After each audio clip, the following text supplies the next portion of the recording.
Now let's talk about a huge pro with the RAV4s in general, especially for these newer redesigned models like you see here.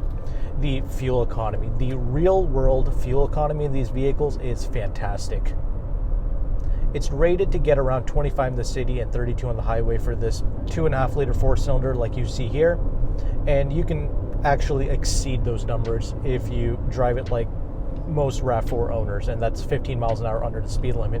If you're doing that and you're constantly getting in people's way, you're going to be seeing in excess of 30 mpg even in the city. That's how good this is. So I'm loving the real world fuel economy, and if you got the hybrid, which is what I recommend, you should be getting easily 40 mpg in the city and out on the highway. The plug-in hybrid is great, but that's very difficult to get your hands on. But yeah, the plug-in hybrid can do 40 miles of pure EV driving, which is extremely impressive.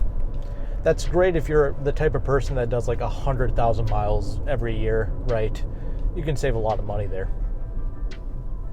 And that's the other thing, resale value, reliability. I mean, these are typically purchased new, and they're purchased by people that like to keep their cars for 10, 15, 20 years. If that's you, then this can make a lot of sense because you can pile up the miles and you can still get really good resale value, good money for it when you go to sell it. And the reliability track record is there. So this should work for the majority of time that you own this car. Now, one of the cons is going to be this engine. This regular 4-cylinder is not very quick. That's something you have to keep in mind. But I have heard that the hybrid actually is a little bit quicker than this. Just ever so slightly. I think Car and Driver tested the 0 to 60 time for this to be around 8 seconds flat, and the hybrid was around 7.4 seconds. So it's a little bit quicker, but again, speed is not the reason why you purchase a vehicle like this. Everyday cruising and efficiency and space, that's why you buy this. And that's going to be the next point. This is not going to be a pro or a con. It just is what it is with this car. This is not the best in class at anything. This is not the best riding. This is not the quickest. This is not the most comfortable. But that doesn't mean that this isn't comfortable. That doesn't mean that this doesn't handle well or it's not going to satisfy you. And what I mean by that is this is a comfortable car, but something like a CX-5 would ride a little bit better than this. It's a good handling vehicle, but something like a CR-V might handle a little bit better. You see what I'm saying here? This is a good overall box for most families, and that's what I mean, that this is not a pro or a con. This is just a good jack of all trades type of vehicle. It just does everything well, and I think that's why this sells so many units. And then you tack on the Toyota reputation, what this brand has done and what it's built for itself. It just becomes a slam dunk, I guess, in the SUV category that this competes in.